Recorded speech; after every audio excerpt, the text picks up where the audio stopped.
The ancient tapestry of sorcery. Mythic beginnings. In the twilight of our world's creation, where the boundaries between the ethereal and the tangible were as thin as a wisp of mist, sorcery whispered its first words. It was born from the primal need to understand, to influence, and to harness the forces that swirled invisibly around the ancient ones, the first consciousnesses that walked the nascent earth. These forebears discovered that intention, when focused like rays of the morning sun through a lens, could warm and sometimes ignite reality's fabric. They found that stones hummed with energy, herbs swayed with healing rhythms, and that the very air could be woven into enchantments by the cadence of their newly formed words. The elemental epoch. As civilizations rose from the fertile ground of innovation, so too did sorcery grow more sophisticated. In the elemental epoch, sorcerers learned to converse with the winds, dance with the flames, draw tears from the sky, and beckon the earth to rise or fall to their whims. This was a time of great sorcerers, whose names echo in legend, sorcerers who commanded the elements and inscribed their wills upon the bones of the earth. But with great power came the first great responsibility, the elemental accord, a treatise which demarcated the boundaries of sorcerous practice, ensuring that the balance of nature remained steadfast against the tides of human ambition. The sigil, and the spirit. The age of sigils followed, marking an era of inner exploration, and the discovery of the self's infinite universe.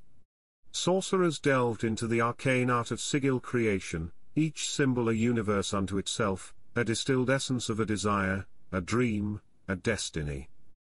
Spiritual communion deepened. Invocation and evocation became paths walked by the bold and the curious, calling forth entities from the great beyond or reaching inward to awaken the many selves within. It was during this time that the first grimoires were penned, tomes of knowledge that charted the spirit's journey through the vast cosmos of the inner mind. The Harmonic Age. With the rise of empires came the Harmonic Age, where sorcery was not just the pursuit of the solitary practitioner but a symphony performed in concert. Sorcerers became revered as keepers of wisdom, advisors to kings, healers of the sick, and guardians against the unseen. Sorcery was now a tapestry of manifold threads, enchantments that protected entire cities, divinations that shaped the decisions of courts, and evocations that ensured bountiful harvests. It was a golden age of peace and prosperity, where sorcery and society were interwoven in mutual reliance and respect. The Illuminated Era. In the shadow of the Harmonic Age, the seeds of the Illuminated Era were sown. This was a time of introspection and enlightenment, where the lamp of illumination burned brightest. Sorcerers sought not dominion over the elements or the spirits, but over ignorance. The lamp, a humble object, became the symbol of an unquenchable thirst for knowledge, for the light it cast was one that revealed the truths hidden in plain sight. This was the birth of the mantra, the sigil's partner in the dance of destiny. Words of power that resonate with the core of being, chanted in the stillness of the night, became keys to unlocking the doors of perception and reality. The legacy continues. Now, as we stand on the shoulders of those ancients, sorcery is both a hallowed tradition and a burgeoning field of exploration. It is as diverse as the people who practice it, as deep as the oceans, and as high as the stars from whence it came. As sorcerers today, we are the stewards of this legacy, the inheritors of a wisdom that transcends time. Our practice is a bridge between past and future, a conduit through which the energy of the universe flows, guided by our hands, our words, our intentions. This is the world of sorcery you have entered, a world where the only limit is the breadth of one's imagination and the purity of one's will. Core Principles of Sorcery. The primacy of intention. In the realm of sorcery, intention is the sacred seed from which all spells grow. It is the focused desire that fuels the sorcerer's will, the whisper that precedes the thunderous chant of mantras, and the architect of reality's unseen scaffolding. Intention is not merely a wish or a hopeful thought but a disciplined assertion of outcome, honed through the sorcerer's clarity of purpose and unwavering resolve. To wield sorcery is to understand that every flicker of thought has the potential to ignite the cosmos's tapestry. A sorcerer's intention must be as clear as a mountain stream and as directed as the falcon's descent upon its quarry. For in the art of sorcery, it is not only what you desire but the purity and precision with which you desire it that shapes the world. Conscious will and subconscious reservoir. Yet, intention alone is not sufficient. It must be channeled through the crucible of the mind, both the illuminated theatre of the conscious and the vast, twilight expanse of the subconscious. The conscious mind is the sorcerer's wand, directing intention with the force of will, focus, and conscious thought. It is here, in the daylight of our awareness, where decisions are made, symbols are recognized, and actions are initiated. Beneath this, in the fertile depths of the subconscious, lies the reservoir of our hidden thoughts, the garden of archetypes, the wellspring of symbols and emotions. The subconscious mind weaves the fabric of our dreams, the metaphors that give color to our desires, and the silent partner in the sorcerer's duel with reality. In sorcery, the subconscious is both ally and labyrinth, a realm to be navigated with care, for it speaks in riddles and echoes the conscious will in ways unseen. The crucible of belief. Upon the anvil of intention, with the hammer of the conscious and the tongs of the subconscious, the sorcerer must next invoke the primal force of belief. Belief is the catalyst in the alchemical transmutation of desire into reality. It is the unshakable conviction that what the sorcerer wills shall pass, the faith that unseen forces conspire to weave intention into the threads of the material world. Belief in sorcery is not passive, it is an active, dynamic force. It is the spark that ignites the mana of the world, the vibrational resonance that aligns the ebb and flow of magical energies. A sorcerer's belief must be unwavering, for it is the bridge that spans the chasm between possibility and actuality. Without belief, the strongest intention is but a whisper in the void, unheard and unheeded. The Symphony of Sorcery. The practice of sorcery, then, is a symphony, each principle a movement that contributes to the grand performance. The sorcerer is the conductor, intention the opening note, the conscious mind the melody, the subconscious the harmony, and belief the crescendo that brings forth the manifestation of magic. As we explore these principles, remember that sorcery is not just an act but a state of being, a way of walking in the world with the knowledge that all around you is alive with the potential for transformation. To be a sorcerer is to participate in the ancient dance of creation, to join in the chorus of the cosmos that sings the world into being. This is your initiation into the world of sorcery, a world where thought shapes reality, where belief forges destiny, and where the unseen is as real as the ground beneath your feet. A prelude to the fivefold path. Enchantment, weaving wills into the world.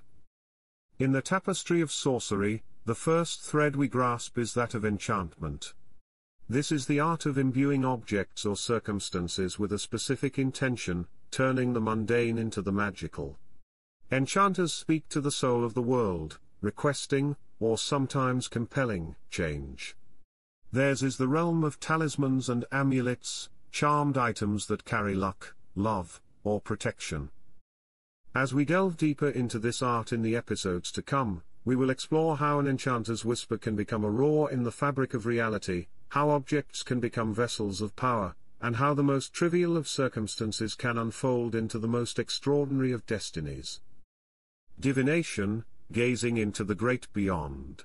Next, we turn our gaze inward and outward with divination, the sacred act of seeking knowledge of the unknown. Diviners are the seers, the oracles, the readers of stars and signs. They harness various methods, from the casting of stones to the interpretation of dreams, to glean insights from the present, past, and future. Our future sessions will reveal the secrets of this practice, illuminating how a diviner's vision can pierce the veils of time and space, offering guidance, warnings, and wisdom. Evocation, summoning the sentient symbols.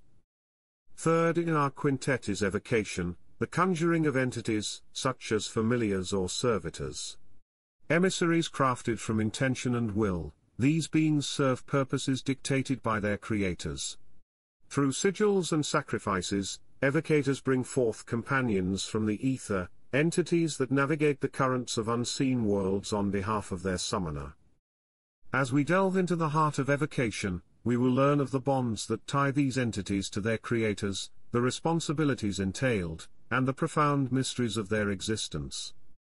Invocation, the inner alchemy of self-transformation.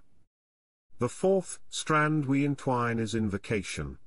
Unlike evocation, which looks beyond, invocation turns the sorcerer's eye inward, inviting the essence of other entities or forces into oneself. It is a transformative, intimate, and often perilous path where the sorcerer adopts aspects of another being or energy, merging with it to gain understanding, power, or perspective. Our journey will take us into the alchemical chambers of invocation, where identity is both the crucible, and the lead awaiting transmutation into gold. Illumination, the endless quest for enlightenment. Finally, we arrive at illumination, the continuous pursuit of knowledge and insight. This is not a conjuring of entities or outcomes but of awareness and understanding. Sorcerers of illumination seek the perpetual light of truth, often symbolized by a lamp that burns ever on, never extinguished, always renewing itself as insight deepens and wisdom expands. In the chapters ahead, we will explore how the light of illumination guides the sorcerer's path, revealing not just the secrets of the cosmos, but the innermost mysteries of the self. A convergence of paths. These 5 types of conjuring, enchantment, divination, evocation, invocation, and illumination, form the core of our sorceress practice. Each a distinct path, yet all intertwined in the grand design of our magical landscape. As we venture further into each domain, remember that they are not merely practices but reflections of our deepest yearnings to influence, to know, to connect, to become, and to understand. Join me, as we embark on this arcane odyssey, where each step unveils more of the marvels that await within the world of sorcery. Sorcery, and the mirrors of reality. Enchantment, artifacts and amulets. In the realm of enchantment, where intentions are woven into the fabric of objects, we see a reflection in our own world's fascination with artifacts and amulets. Consider the wedding ring, a band of metal that holds vows of eternal love and commitment, or religious relics believed to heal and protect those who venerate them. The power we imbue in these items comes from the collective belief in their significance, a principle that echoes in the enchantments of the sorceress world, where the value of an object transcends its physical form and embodies the intentions set upon it. Divination, seeking the hidden truths. Divination in sorcery mirrors our own world's quest to unveil the veils of uncertainty. Tarot readers drawing cards that seem to uncannily reflect personal dilemmas, or astrologers charting the stars to predict future events, are practitioners of a form of divination. These acts are driven by a universal human desire to understand the hidden forces that shape our lives and destinies. In both our reality and the world of sorcery, the practice of divination relies on the belief that there is a pattern and meaning to be discerned amidst the chaos of existence. Evocation, the summoning of forces. Evocation, the calling forth of entities or energies, finds its parallel in the invocation of deities or spirits across various cultures. Shamans entering trance states to communicate with spirit guides, or religious ceremonies beseeching the aid of patron saints, capture the essence of evocation. These practices underscore a shared belief that there are presences beyond our physical reality that can be petitioned for guidance, assistance, or power, entities that respond to the call of the earnest seeker. Invocation, the merging of essences. In the art of invocation, where one adopts the essence of another entity, we see a counterpart in the method actors who immerse themselves into their roles, or the ritual masks worn in traditional ceremonies that allow the wearer to become the spirit depicted. This transformative process is mirrored in real-life instances where individuals take on roles, personas, or mindsets so completely that they momentarily become that which they are emulating, tapping into new depths of empathy and understanding. Illumination, the eternal flame of knowledge. Illumination, the pursuit of perpetual wisdom, is mirrored in our lifelong learning and the burning curiosity that drives scientific discovery, philosophical inquiry, and spiritual seeking. Just as the lamp of illumination in sorcery symbolizes an unending quest for enlightenment, so too does the flame of a candle in meditation or the light bulb above one's head in cartoons symbolize insight and revelation. This quest is the human spirit's unquenchable desire to know more, to understand deeper, to connect higher. The universal tapestry. In these parallels, we find a universal tapestry that interweaves the world of sorcery with our own. The principles of magic are not alien to us, they are amplified reflections of our innate desires and practices. The enchantments, divinations, evocations, invocations, and illuminations of the sorcerous arts are but grandiose manifestations of our own world's rituals, beliefs, and yearnings for connection with something greater than ourselves. As we explore the foundations of sorcery, let us remember that the arcane and the mundane dance together in an eternal ballet, each reflecting and informing the other. Our journey into the world of sorcery is thus not a departure from reality but a deeper dive into the universal mysteries that surround us all.